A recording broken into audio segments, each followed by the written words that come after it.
Salam alaikum, bonjour. Donc on va faire le développement embryologique de l'appareil urinaire. Avant d'entamer l'embryologie de cet appareil, on va vous montrer un petit schéma explicatif de l'organisation générale de cet appareil. Donc il est formé de deux reins où se fait la formation de l'urine. Ces deux reins sont connectés par deux conduits musculo-membraneux qu'on appelle urétères qui vont déboucher dans un organe médian et impair qu'on appelle la vessie, où se fait le stockage de l'urine. Cette vessie elle-même, elle est en contact avec le milieu extérieur par un autre conduit musculo-membraneux qu'on appelle l'urètre, qui s'ouvre à l'extérieur par le méa urinaire. Au cours de la troisième semaine de développement embryonnaire, le mésoblast intra-embryonnaire va se différencier en trois types de mésoblastes. Premièrement, c'est le mésoblast par axial qui va se différencier en donnant les somites. Et ces somites sont à l'origine du tissu conjonctif, du tissu osseux, du tissu cartilagineux. Deuxième type de mésoblast, c'est le mésoblast intermédiaire qui va donner les néphrotomes qui vont se différencier par la suite pour donner l'appareil urinaire. Et en fin de compte, le troisième type de mésoblast, c'est le mésoblast latéral, représenté par la somatopleure et splanchnopleur, qui vont donner les séreuses, qui sont le péritoine, les plèvres et le péricarde. On a un schéma ici représentant la segmentation du mésoblast intra-embryonnaire au cours de la troisième semaine de développement embryonnaire. Donc on voit les trois types de mésoblastes en rouge. Premièrement, le mésoblast par axial qui se trouve de part et d'autre du tube neural ainsi que la corde qui va donner les somites par la suite. À côté de ce mésoblast par axial, vous avez le deuxième type de mésoblast qu'on appelle le mésoblast intermédiaire qui va donner le cordon néphrogène avec les néphrotomes qui vont aboutir par la suite à l'apparition de l'appareil urinaire. Et en fin de compte, vous avez le troisième type de mésoblast, c'est le mésoblast latéral, représenté par le fait externe qu'on appelle somatopleure et un fait interne qu'on appelle splanchnopleur. Entre les deux, bien sûr, vous avez la présence du cellome intra-embryonnaire. Le mésoblast intermédiaire va donner naissance au cordon néphrogène. Il existe bien sûr deux types de cordons néphrogènes, un à droite et l'autre à gauche, qui vont apparaître avec une progression céphalo-caudale. Le premier cordon à naître, c'est le cordon pronéphrotique, qui se localise dans la région cervico-thoracique supérieure. Il va donner naissance au rein primitif au cours de la troisième semaine de développement embryonnaire. Avant la disparition du cordon pronéphrotique, il va donner naissance au deuxième type de cordon qu'on appelle le cordon mésonéphrotique, qui se trouve dans la région thoracique inférieure et lombaire. Ce cordon mésonéphrotique il va donner naissance au rein intermédiaire au cours de la quatrième semaine de développement embryonnaire. Et en fin de compte, ce cordon mésonéphrotique il va donner naissance au troisième type de cordon qu'on appelle le cordon métanéphrotique ou bien le rein définitif, en se localisant dans la région lombosacrée et sa formation se fait au cours de la cinquième semaine de développement embryonnaire. On voit ici sur ce schéma le mode de formation du cordon néphrogène. Donc en première étape, ce cordon néphrogène il va donner naissance en pronéphrose, ou bien le rein primitif, au cours de la troisième semaine de développement embryonnaire. Dans l'espèce humaine, ce pronéphrose il va disparaître complètement. Avant sa disparition, il va donner naissance au mésonéphrose au cours de la quatrième semaine de développement embryonnaire. Et par la suite, vers la fin, ce mésonéphrose à son tour, il va donner naissance au métanéphrose au cours de la cinquième semaine de développement embryonnaire. Et ce métanéphrose, c'est lui qui va donner les reins définitifs.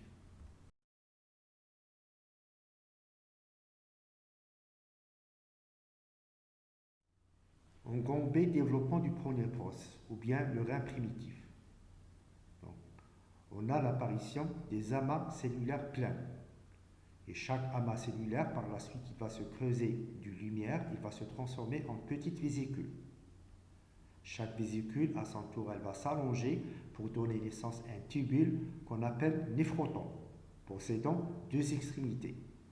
Une extrémité proximale qui va déboucher dans le célum intra-embryonnaire et une deuxième extrémité qu'on appelle l'extrémité distale qui va s'allonger, elle va fusionner avec une autre extrémité distale d'un néphroton de voisinage pour donner naissance au canal pronéphrotique.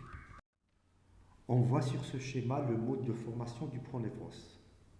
Donc en première étape, vous avez l'apparition de plusieurs vésicules pleines, puis par la suite, chaque vésicule pleine va se creuser d'une lumière, en donnant une naissance à des vésicules possédant une lumière et une paroi. Chaque vésicule, elle va s'allonger pour donner naissance à un tubule qu'on appelle néphroton. Ce tubule possède deux extrémités, une extrémité proximale qui va déboucher dans le célum intra-embryonnaire et une deuxième extrémité qu'on appelle extrémité distale qui va fusionner avec les autres extrémités distaux en donnant naissance au canal pronéphrotique. Le pronéphros ou bien le rein primitif, il va disparaître dans l'espèce humaine. Il ne laisse que le canal pronéphrotique. Ce canal pronéphrotique, il va donner naissance au mésonéphros. Et c'est le même principe pour ce mésonéphros. Vous avez l'apparition des vésicules pleines qui vont se creuser d'une lumière, puis ils vont s'allonger pour donner des tubules qu'on appelle des néphrotons mésonéphrotiques. Bien sûr, possédant toujours deux extrémités, une extrémité proximale, cette fois-ci qui va se transformer pour donner un corpuscule de Malpighi, et non pas déboucher dans le célum intra-embryonnaire, et une deuxième extrémité qu'on appelle l'extrémité distale, qui va fusionner avec les autres extrémités distaux pour donner toujours le canal pronéphrotique qu'on appelle cette fois-ci le canal de Wolff. On voit sur ce schéma le mode de formation des néphrotons mésonéphrotiques. Donc en première étape, vous avez l'apparition des petites masses cellulaires pleines dans le mésonéphros à côté de l'épithélium célomique.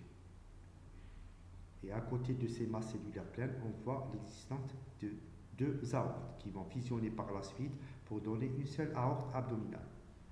Dans la deuxième étape, chaque vésicule pleine ou bien masse cellulaire pleine, elle va se transformer en vésicule possédant une lumière et une paroi. Cette vésicule par la suite, elle va s'allonger pour donner des tubules mésonéphrotiques ou bien néphroton mésonéphrotiques. En troisième étape, toutes les vésicules vont s'allonger pour donner les tubules mésonéphrotiques ou bien néphrotons mésonéphrotiques. Chaque néphroton possédant deux extrémités. Une extrémité proximale qui va se dilater pour donner naissance au corpuscule de Malpighi, qui va recevoir des branches artériolaires qu'on appelle artères afférentes qui prend naissance à partir de l'aorte, et une deuxième extrémité qu'on appelle l'extrémité distale qui va fusionner avec les autres extrémités pour donner le canal de Wolff. Et nota bene, au-dessous des tubules mésonéphrotiques, vous remarquez le commencement de l'apparition dans l'épithélium célomique des crêtes génitales qui vont donner les futures gonades, soit testicules ou bien ovaires selon le sexe, et des canaux de Müller qui vont jouer un rôle très important pour l'apparition de l'utérus et des trompes de Fallope chez la femme.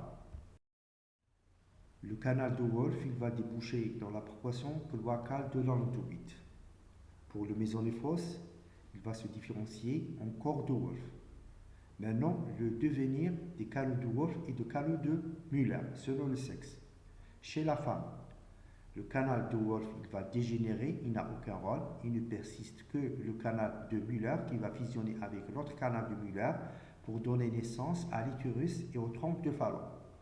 Maintenant, chez l'homme, les canaux de Müller vont dégénérer, ils n'ont aucun rôle. Par contre, il persiste les canaux de Wolff, bien sûr, un à droite et l'autre à gauche. Ces canaux de Wolff chez l'homme, ils vont donner une partie des voies génitales masculines, qui sont l'épididyme, le canal déférent, vésicule séminale et le canal éjaculateur. On voit sur ce schéma le devenir des canaux de Wolff et de canaux de Müller dans les deux sexes, chez l'homme et chez la femme.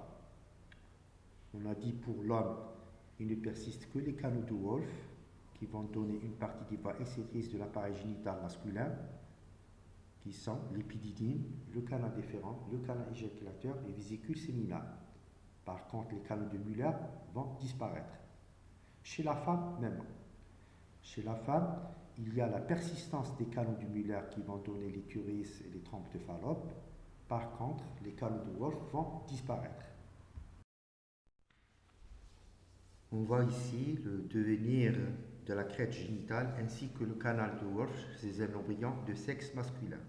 Donc la crête génitale qui était auparavant une gonade indifférenciée, elle va se différencier pour donner des testicules et à côté le canal de Wolff qui va se différencier pour donner le canal épididymaire, le canal déférent et par la suite le canal éjaculateur, les vésicules séminales.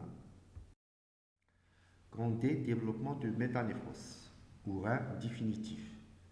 Le métanéphros il prend naissance à partir du mésonéphros qui est le rein intermédiaire. Il se situe dans la région lombaire et l'on peut sacré. Le métanéphros, il va donner le rein à partir de deux ébauches qui sont, premièrement, le blastème métanéphrogène, qui est responsable de la formation de la portion sécrétrice du rein, c'est-à-dire les néphrons, où se fait la formation de l'urine. Deuxièmement, le bourgeon urétral qui prend naissance à partir du canal de Wolff, et ce bourgeon urétral il est responsable de l'apparition de la portion excrétrice du rein, c'est-à-dire les petits calices, les grands calices, le bassinet ainsi que l'urétère. On a ici le canal pronéphrotique avec ses trois portions. Premièrement, vous avez le pronéphros qui apparaît le premier. Dans ce pronéphros, on observe ici trois tubules pronéphrotiques. Chaque tubule pronéphrotique possède deux extrémités.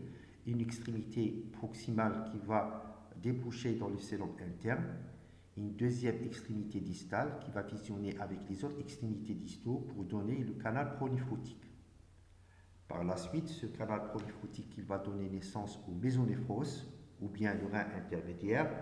Ce mésonéphros il est formé par des tubules mésonéphrotiques. Chaque tubule mésonéphrotique possède deux extrémités. Une extrémité proximale qui va donner le corpuscule de Malpighi et une extrémité distale qui va fusionner avec les autres extrémités distaux pour donner le canal mésonéphrotique. Par la suite, ce canal mésonéphrotique il va donner le troisième rein qu'on appelle le métanéphros. Ce métanéphros il est formé par deux ébauches. Premièrement, vous avez l'ébauche du tissu métanéphrotique où se fait la formation des néphrons, la portion sécrétrice du rein, qui est connecté à un bourgeon urétral.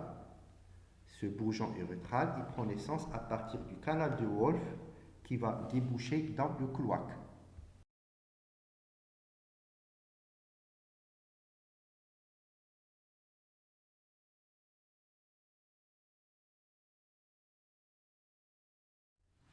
On est toujours dans le métanéphros.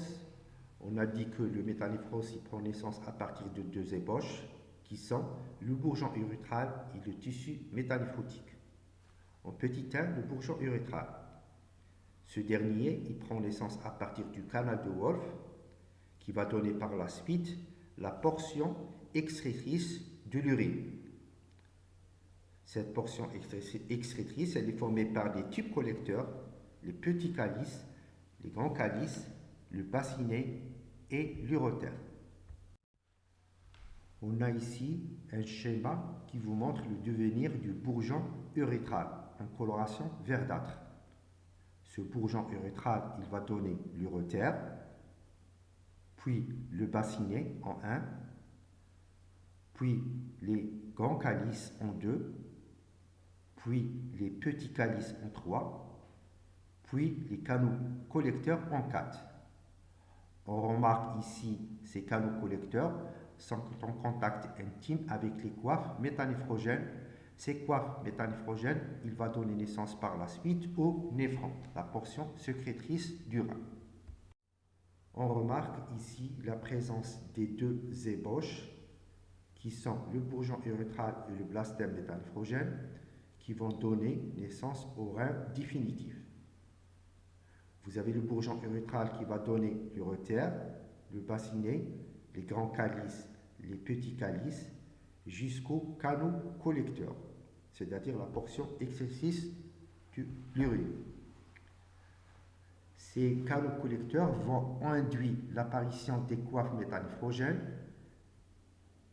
Ces coiffes méthanéphrogènes, ils vont donner naissance au néphron, c'est-à-dire la portion sécrétrice de l'urine.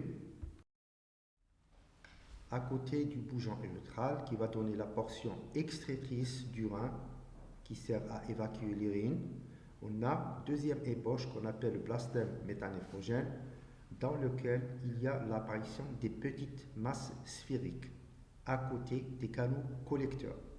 Ces masses vont proliférer, s'allonger, se creuser des lumières en donnant naissance à des tubules sous forme d'un S en majuscule, avec deux extrémités.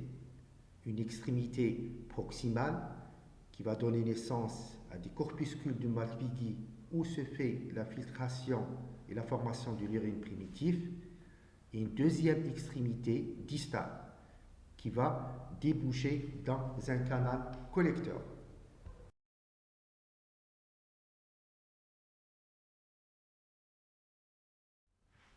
À côté de chaque canal collecteur, il y a l'induction et l'apparition d'une coiffe méthanéphrogène. Cette coiffe méthanéphrogène, elle va se creuser des lumières, puis elle va s'allonger en donnant naissance à un tube sous forme d'un S en majuscule, possédant deux extrémités.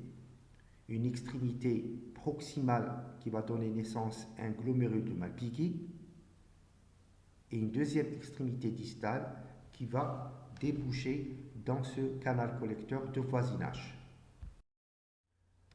On remarque ici la disposition topographique de la formation des gonades et des reins.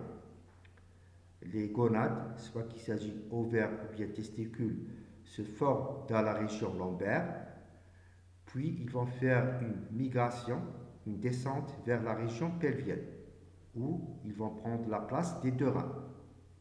Et par la suite, les deux reins, ils vont faire une ascension vers la région lombaire, ils vont prendre place des deux gonades, soit qu'il s'agit testicules ou bien ovaires.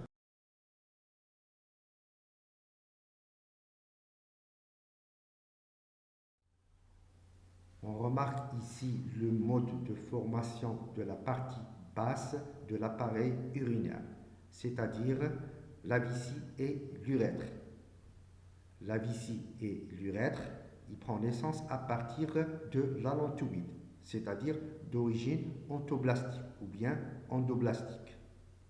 Et en même temps, on remarque l'urétère débouche dans la vessie. Sur ce schéma, ici, on a le mode de migration et changement de position entre les deux reins et les gonades.